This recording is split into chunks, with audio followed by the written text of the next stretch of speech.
the other hand, if you aren't in an implementation phase already, if you aren't trying to bring these into your workflows, at least, if not your product, then you're going to get left behind faster than you've ever been left behind before. And I think that's one of the big differences that we have to keep our eye on. Is there's a real difference in my mind between the technology behind AI, which is 50 years old. People have been working on machine learning and neural networks and the underlying foundations, and the business of AI, which really kind of started 3 years ago with the release of ChatGPT.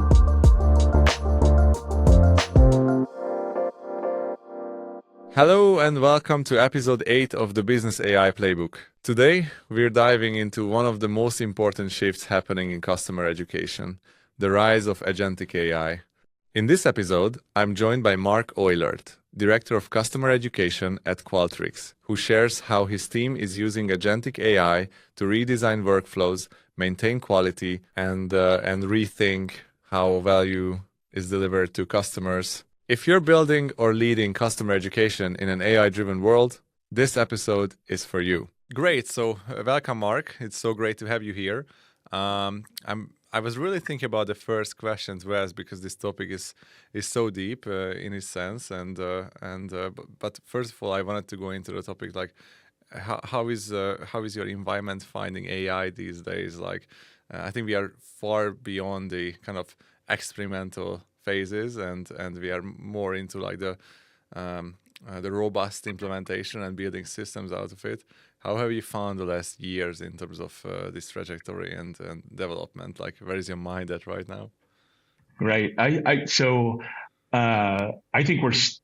for the longest time we're still going to be in both modes. I think we have to be running implementations, but we have to be experimenting as well at the same time. I don't think one ends and the other begins. Just kind of the feature releases that you see coming out of amazing tools like Notebook LM and Claude and Chrome mean that we're going to have to keep experimenting. On the other hand, if you aren't in an implementation phase already, if you aren't trying to bring these into your workflows, at least, if not your product, then you're going to get left behind faster than you've ever been left behind before. And I think that's one of the big differences that we have to keep our eye on. Is there's a real difference in my mind between the technology behind AI, which is 50 years old. People have been working on machine learning and neural networks and the underlying foundations, and the business of AI, which really kind of started 3 years ago with the release of ChatGPT. The business might go through up and downs, but the technology is here to stay. And so, from my standpoint, I also think we're going to have to get smarter about how we talk about AI, that there's generative AI when you're creating text or creating images, and there's agentic, which is when you're automating workflows. So I think we have to get a little more precise than we've been in the past when we talk about how we're working with AI. But I think implementations here are underway, as are experimentations. So yeah, it's all rolling at the same time. Yeah, I like the way you define those different segments of the applications. Could you share us a bit of detail around your current role and responsibilities, and how you even got into customer education? Like, what made you so excited about it in the beginning? Sure. So my current role is I'm Director of Customer Education for Qualtrics, which if anybody at Qualtrics sees this, they're going to hate that I start off this way, but if you've ever taken an online survey, chances are it came from Qualtrics. So we have 3 different brands: customer experience, employee experience, and strategy and research. And so I've started there. Let's say I started there last May, and I'm loving it because my role here, really, at the end of the day, is to make sure that our customers get the most value they can out of really an incredibly powerful and complex platform. And so I really love that. And I think to the other part of your question, like, when did I get into customer education? And I think in a way I've always been in it. I came into L&D from an anthropology background in part. And my interest in anthropology and history even is how technology intersects with people, with culture. And so in that regard, I've always been interested in how the technology we're deploying ends up with the people who are actually using it. How does it affect their day? How does it affect their work? That sort of thing. So that kind of kicked into overdrive when I went to work for Amazon, because I started there in 2015, and Amazon, their kind of main rule was that we're customer obsessed, that we want to make the customer experience the heart of everything. When I left Amazon, I landed at a medical device startup that was creating the next generation of insulin pumps for people with diabetes. And if you want to talk about customer obsession or customer education being important, it's when you're fielding a life-saving medical device for people who live with a chronic medical condition. And that kind of cemented it for me. And now working here at Qualtrics is just a different level of challenge in terms of the platform itself is incredibly rich and powerful, has a ton of features that get worked on almost constantly. And so we've got this real challenge about how do we keep the customer in a position where they can get the most value from the platform all the time. Yeah, I assume technology really changed the game for customer education. Like we do loads of like help articles, videos, even live training for our customers with different segments at Colossyan as we change the product, and the product is changing so rapidly.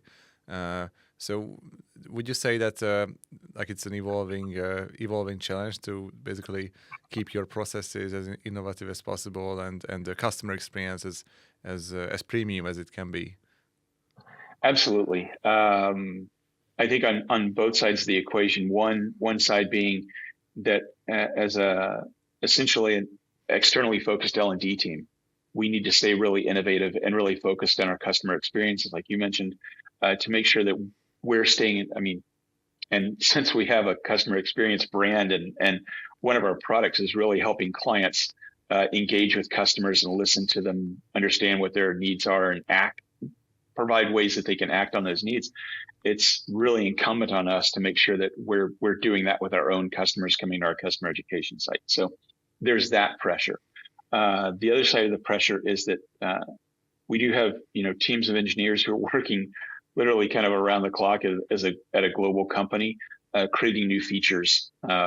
Synthetic data panels leaps to mind for the platform, and the challenge is we can't stay in this. We're going to take 3 to 4 months to develop a course for it and put it out there, kind of modality. When by the time we got the course out there, it will be out of date.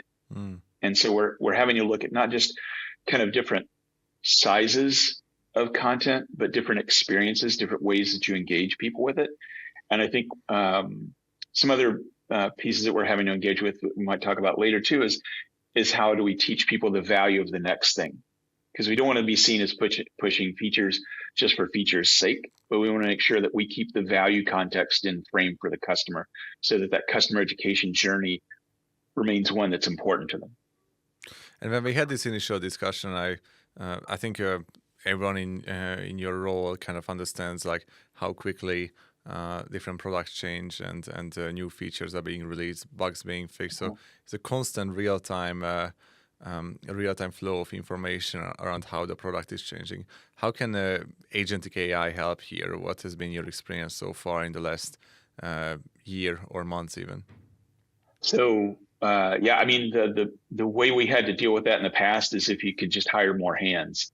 And that's really not an option anymore, certainly not in this economy. So Agentic has really been a lifesaver for us. And we've been working it in terms of, can we look at the ways we would do things if we had more hands, and just instead of more hands, we have more agents. So when product releases a new feature update, I would have had someone on the team assigned to go get that update from product, bring it back to us. We would take a look at it, read it through, then start working on how we build that. What kind of modality is this going to be? Audio, video? Do we want to build text? Is it going into a course? And now we can just, with Agentic, we can actually automate all those steps. I can just build an agent that says, go get this, look at this spot. Whenever a product releases a feature update, bring it back here. We've already designed an instructionally sound template for it to go into. we've already talked with products so that their feature releases are in a format that we can ingest easily and put into our own framework. And then the human in the loop, which we always have a human in the loop, gets to review this product, that this potential content update that gets done now in seconds or minutes that used to, would have taken days or weeks. And they just have to review it for quality and consistency, and then we can just push it to the site. So Agentic is really enabling us to move faster with fewer. I mean, we always used to hear the do more with less, and now we're kind of getting close to where we can do that without kind of destroying our work-life balance, right? So if we design this smartly, Agentic can offload a lot of the work that we just used to have to hire more people to be able to get done quickly. And really, you mentioned the past month, since the release of things like skills for Claude and Claude in Chrome, especially, that's gone, the potential there has just gone up a notch. And we're lucky enough at Qualtrics to have a really good AI team internal to Qualtrics, looking at how we can improve workflows and how we build agentic architectures and the data architectures underneath them to support them. That's really helping move us along. So, I mean, if I didn't have agentic right now with the same size team, I would be in a world of hurt. Those are some strong statements. And I assume step 0 here is basically alignment with the product team and ensuring that you receive the data in the right format. So how did that process go? And is it a relatively easy part of building out the whole workflow? Like, are there any major learnings there that kind of didn't work and you wish you did differently in the beginning? Sure. I mean, I think the one major learning is when you go into this, keep the first rule to keep in mind is assume good intentions. Right? Assume that everybody is out there trying to do their job and doing the best they can. And no one's, I always start off trying to assume that no one's trying to do anything to protect a fiefdom or to build their own little kingdom. So with that in mind, product was really easy to talk to because they're building this feature release and they want that information to get into customers' hands as rapidly as possible. And they're faced with this challenge of that's not on them. The challenge for them was updating the product and building the feature. Then they write this documentation and they have to hand it off to somebody that they don't know, and they don't know how well they're going to get the information out there or how quickly. So they don't know how quickly the feature comes into productive use. And, if you've met product engineers, their kind of goal is to get the features that they build into productive use. And so they were eager to work with us. And I think the challenge there was no challenge in terms of kind of like organizational resistance. I think that the two challenges that you need to keep in mind when you're kind of confronted with this are architectural, in the sense that never before have you had to architect your workflows as clearly and cleanly as possible. I mean, I'm not counting on the agent to improv at any point like a human could. Right. So what I need is I need a clean workflow that everybody agrees is the workflow. Right. Like, this is how this thing's going to move from point A to deployed content.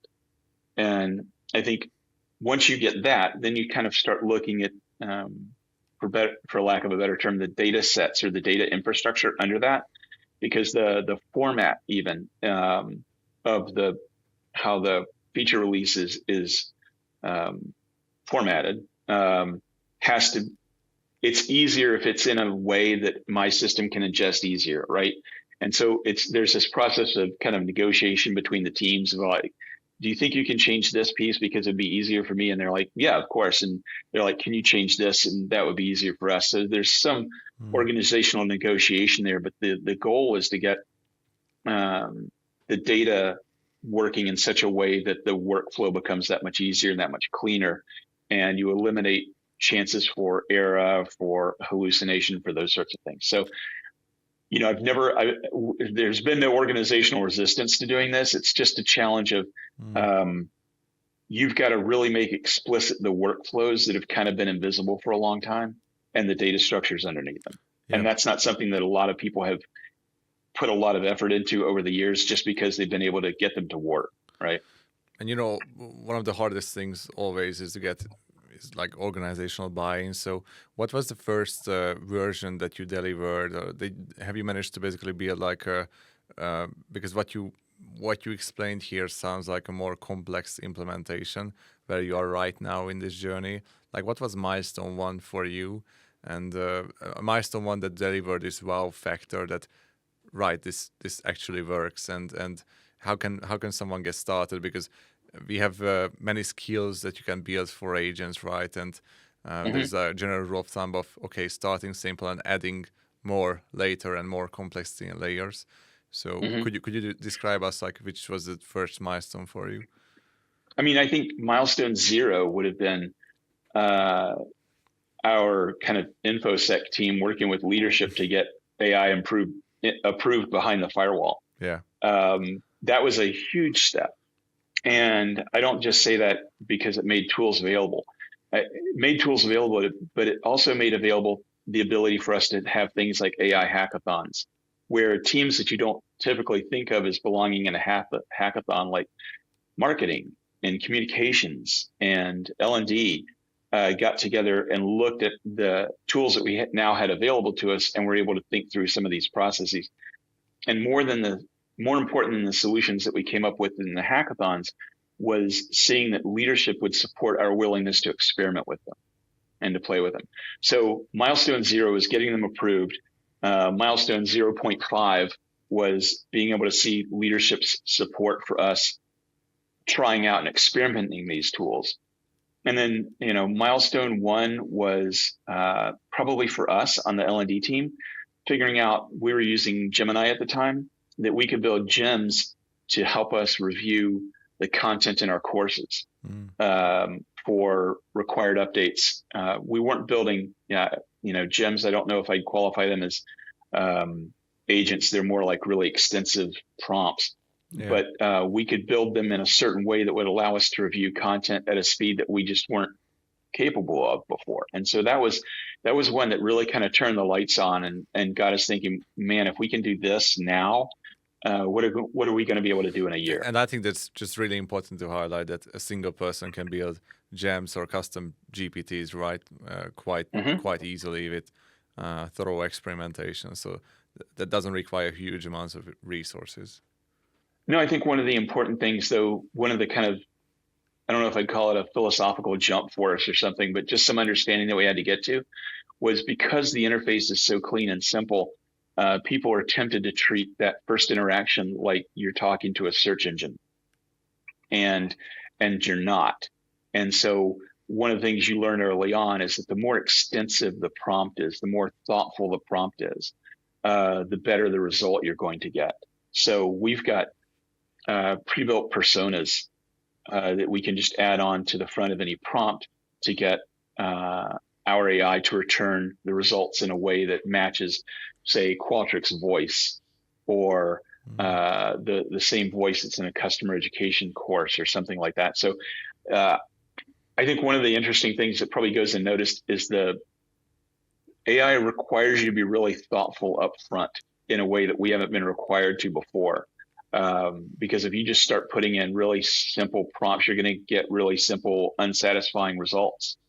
But the more thoughtful you are about how you architect that prompt, and that means you need to be thoughtful about the workflow and the product behind it, the better results you're going to get. So I think that's been a positive change for us. This brings us to my next topic, which is related to quality. I believe in the industry, many people have concerns around how can you sustain quality, how can you maintain that level of quality which is desired. So I would say around mid-stage of your process, once you basically understood the change in your product environment and basically transforming the data into tangible either learning objectives or high-level modules, like how did you manage to basically sustain the desired level of quality? Because despite the fact that you might have a human in the loop, it matters whether someone gets like something they have to work with a lot or a minimal amount of time, right? Because that will drive the effectiveness that you want. I think so. Yeah, you're right in the sense that there's a quality challenge in that it's never been easier to turn out, certainly at text level and now getting to video and audio level, to churn out stuff faster, right? Like if you need a strategy document from me, I'll crank you out a 20-page document in 10 seconds, right? Doesn't mean it's any good. So that's a challenge up front. But with the humans in the loop and with us using them in a way, I think we started, I don't want to, I mean, we're not perfect. We're not a role model per se, but I think we started in the right way in that we started using AI to automate the work that wasn't so close to impacting quality. And that freed our time up on the top end to be more conscious of the quality of the product that we were putting out. So if I don't have to spend, 4 hours of my 8 hours of the day searching for a word change across multiple courses, if I can just tell AI to do that, then I've got those 4 hours back to be deeply concerned about and to watch closely the quality of the content that we're putting out. So in that sense, if you're doing it the right way, I think you get more time to be concerned about the quality and less. And also, it's never been easier, I'd say, to, when you find an error, bake the avoiding of that error or how you do it better into the process itself. So now if we find out that it's giving us this result back, but if we adjust the prompt this way, we get better quality out. We get the result that we want. And now we can repeat that over and over again. And before, that used to happen over weeks or months as someone grew into a position and got familiar with the content. And like you said, and now we can actually bake that into the system itself, so that the system itself is getting better and producing higher quality the more we use it. So I think, if you do it the right way and you're not just using AI to crank out, cannon fodder, if you're using it to automate those things that take up a lot of your time, but which are actually kind of low value activities, then I think you actually free up time to be more concerned with quality and to get better quality output. That's great. I love that example. And when we talked before this recording, you mentioned to me that throughout working on this process, it is going to get revealed how undocumented certain processes are. I think it somewhat relates to this kind of conversation. So could you explain what you meant there and how you kind of experienced those documentation, I would say, challenges? Yeah, I mean, it's organizations are out there, again, I said, assume good intentions. Everybody's out there trying their best. They've got a lot of work to do, and they're trying to do it the best they can. And sometimes that means you just don't have time to put down on paper your entire process. It's just tribal knowledge. It's just, I called Joanne because she knows how to do this.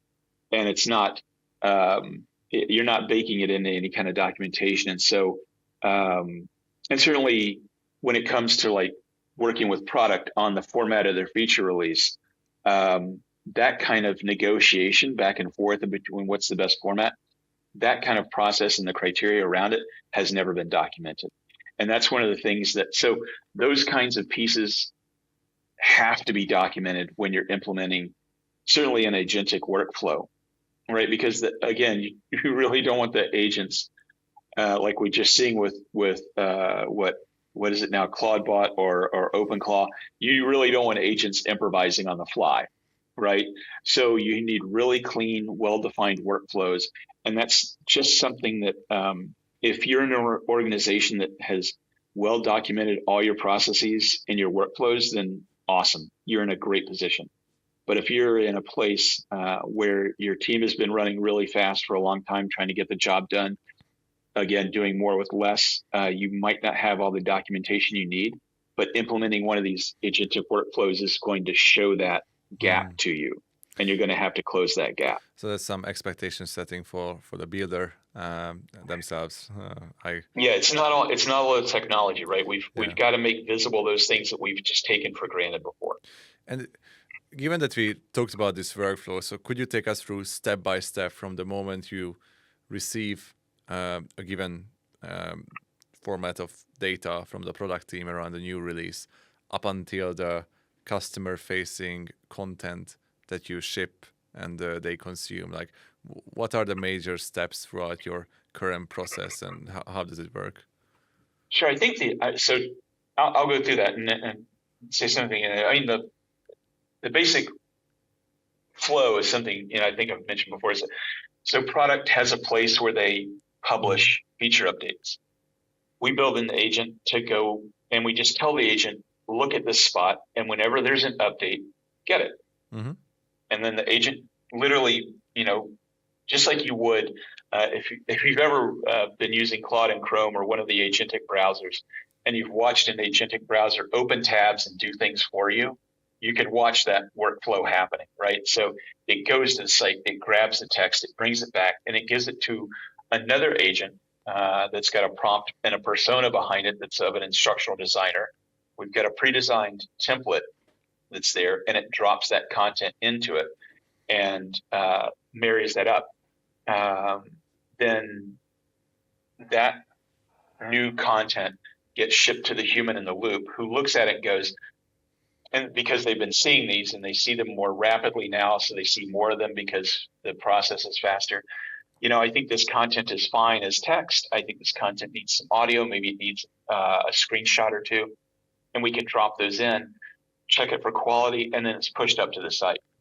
And so that process is that there's a deception to that process in that it sounds really easy on top, but all that work that had to go on underneath it is what's really the complicated part, is designing the persona, designing the workflow, doing those negotiations, figuring out where on the site it was going to go, making sure the site could receive it well, because we use both a CMS and an LMS, making sure it would register in the right places.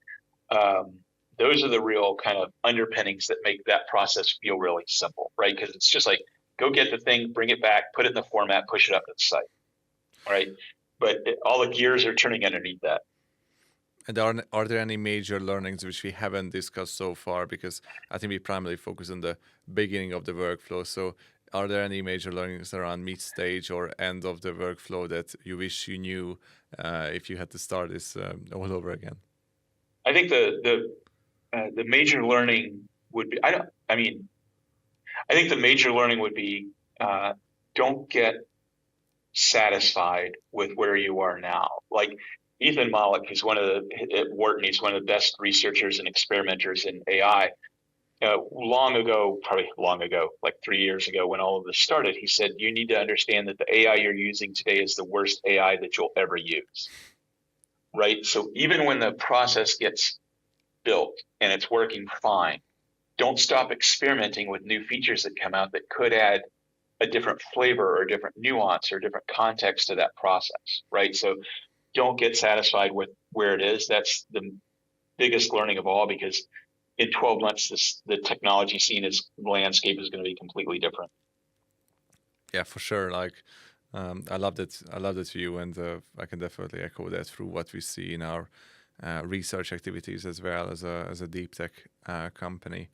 Let's talk about new types of modalities. Like we discussed previously that you are with these new methodologies and agents discovering ways how you can enrich and diversify the types of content you are creating. So what were the objectives in the past that you managed to accomplish along these lines, and what's on the horizon for the next things that you want to experiment with?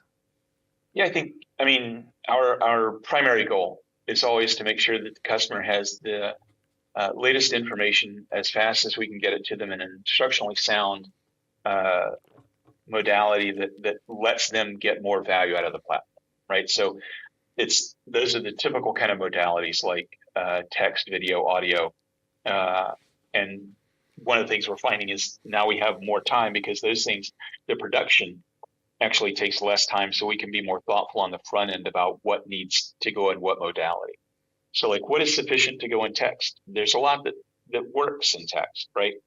What is a modality? What is a piece of content that needs a modality like video or audio? can this be built into in-product notifications or nudges, that sort of thing. I think for us, one of the things that has been a learning that we're trying to apply now is that part of customer education, especially when you're working with as complex and powerful a platform as Qualtrics can be, is making sure that part of customer education is teaching the value of additional features so that it doesn't seem like you're just getting features dumped on you because engineering came up with a new thing. I think back to,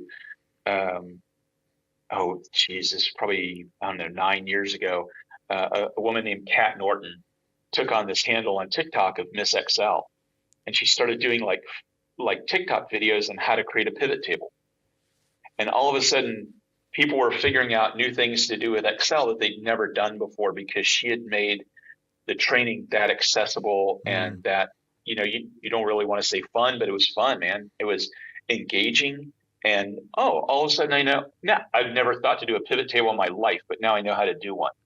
And so one of the new modalities that we're looking at is how do we put that into our customer education? How do we incorporate content that shows the value of doing that next thing?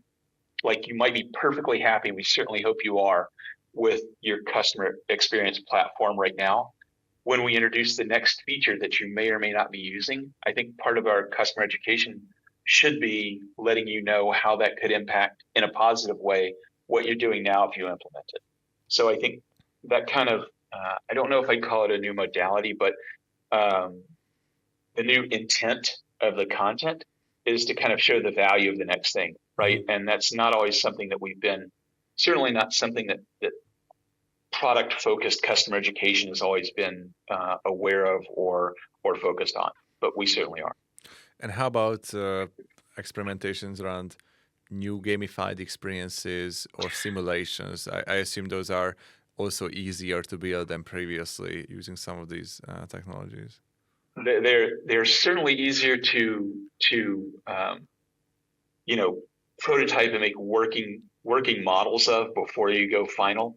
And it's ridiculously easy. I mean, I am no game designer at all. Don't claim to be, but I've been in the mix with them and have worked on a couple in my lifetime. And I hold game designers in high regard, and I really don't like I'm not a huge fan of the gamification name, because I think you need to know a lot about. It's kind of like being a rodeo clown. Like, the rodeo clowns are the most experienced rodeo riders there are.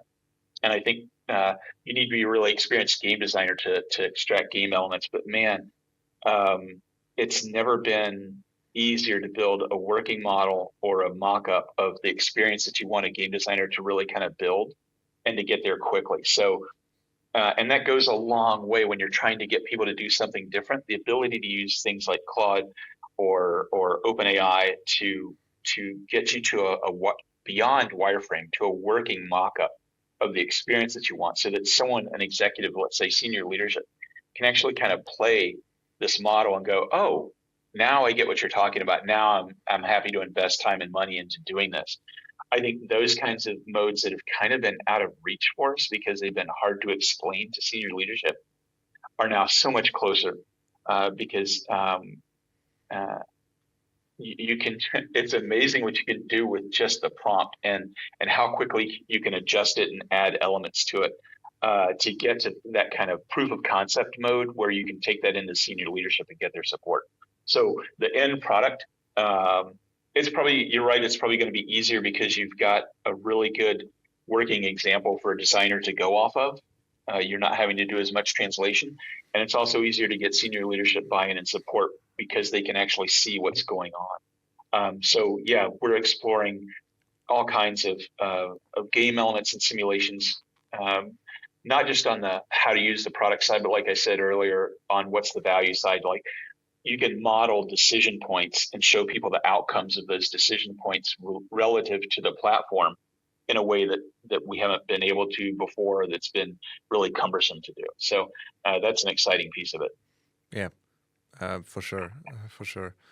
I think one of the final topics which came up and I think even consumes much more time than net new content creation is content updates and basically tackling real-time challenges, real-time updates to an existing educational content or material you have live. So Sure. could you walk us through what solutions you already have or you are ideating about that can help with saving time there? Because based on my experience talking with so many of our customers, those smaller updates and more repetitive aspects of work can consume so much energy. And one of the areas that so many imagine where agentic AI could be useful. Yeah, they do consume a lot of time, and they are not they consume a lot of time, but it's time that we'd rather spend doing other higher value, higher touch kind of activities. And so, like I said, we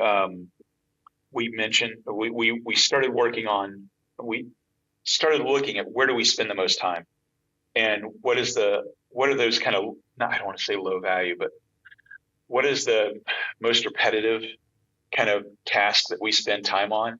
Can we understand that workflow? Can we start to automate that workflow?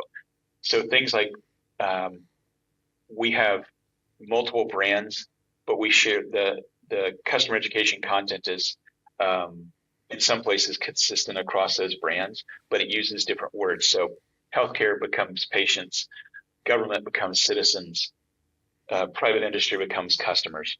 And just looking across all that, building an agent that just looks across all that content, changes the words immediately, is an amazing piece. The other piece where we've identified a whole chunk of time is around translation.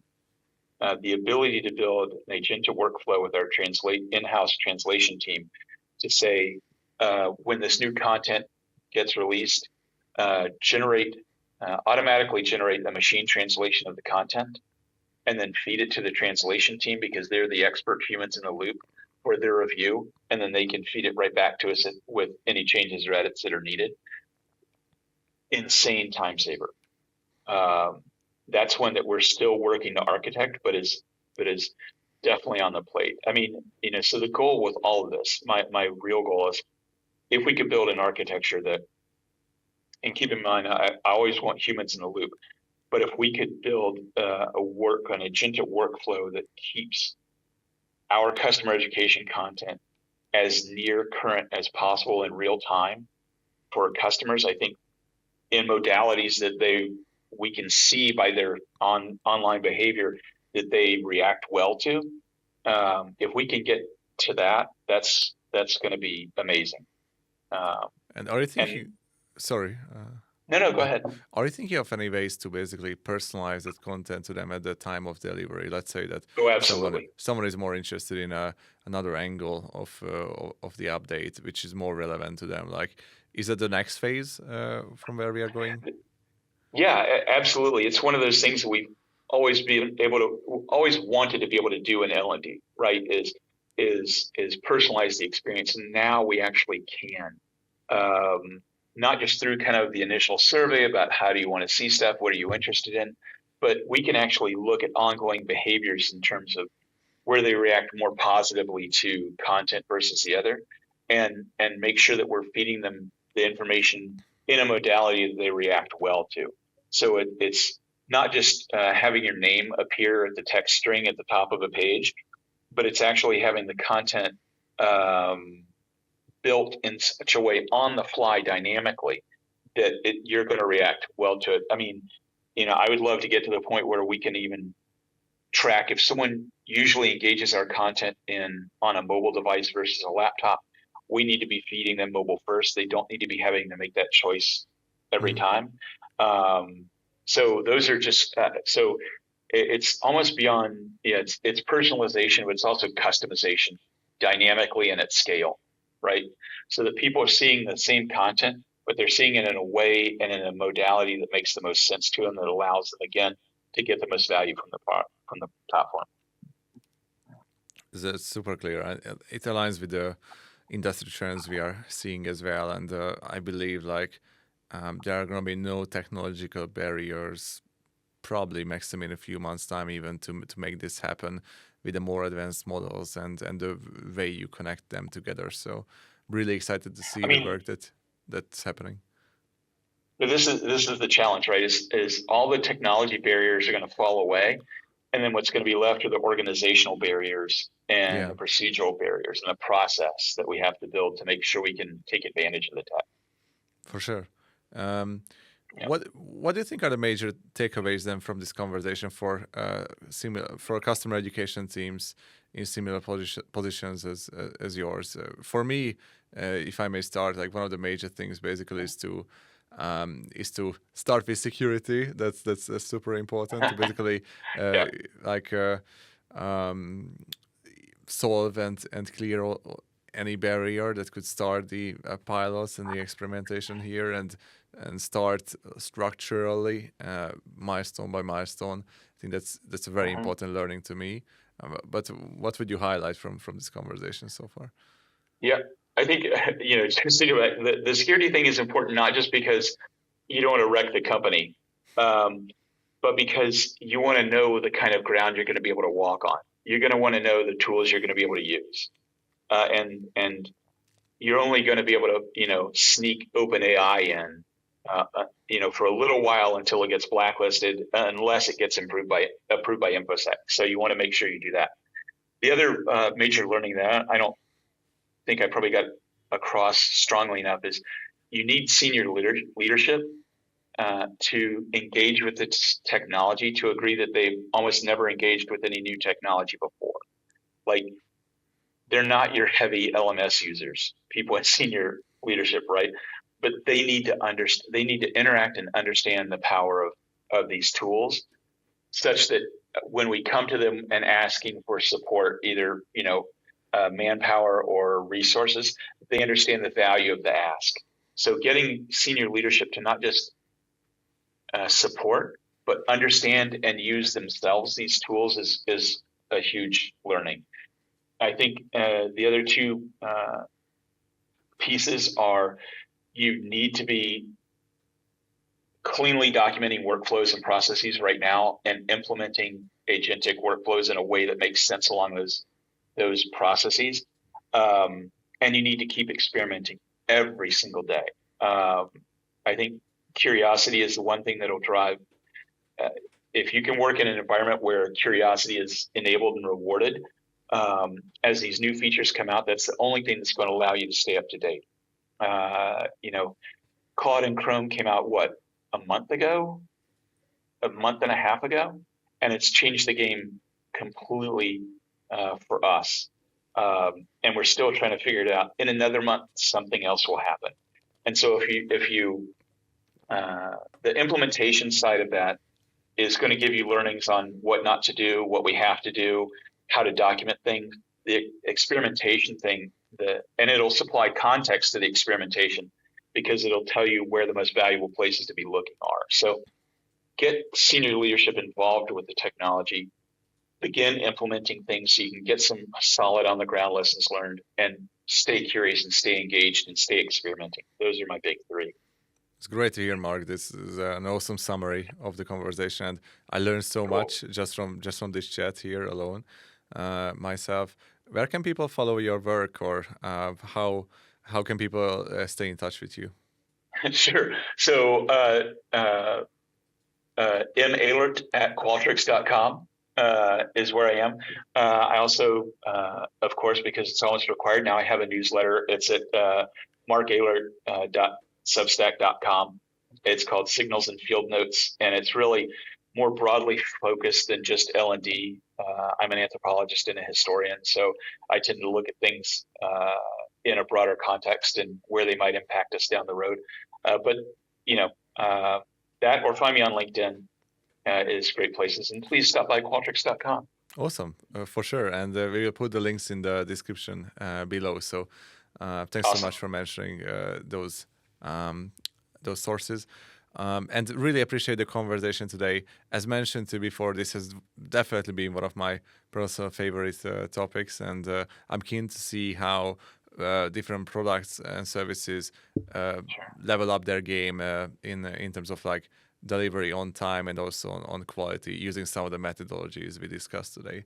And I hope we could maybe sit down for another episode in a year's time, or maybe 2 years, I think that would be and talk about how everything has changed, right? that would be great. I look forward to that, Dominik. Yeah, I appreciate that. Thanks so much, Mark. Appreciate it. All right. Bye-bye. Cheers. Thanks. All right. That wraps up today's episode. Thanks so much for listening, and a big thank you to Mark Oehlert for joining me and sharing his perspective.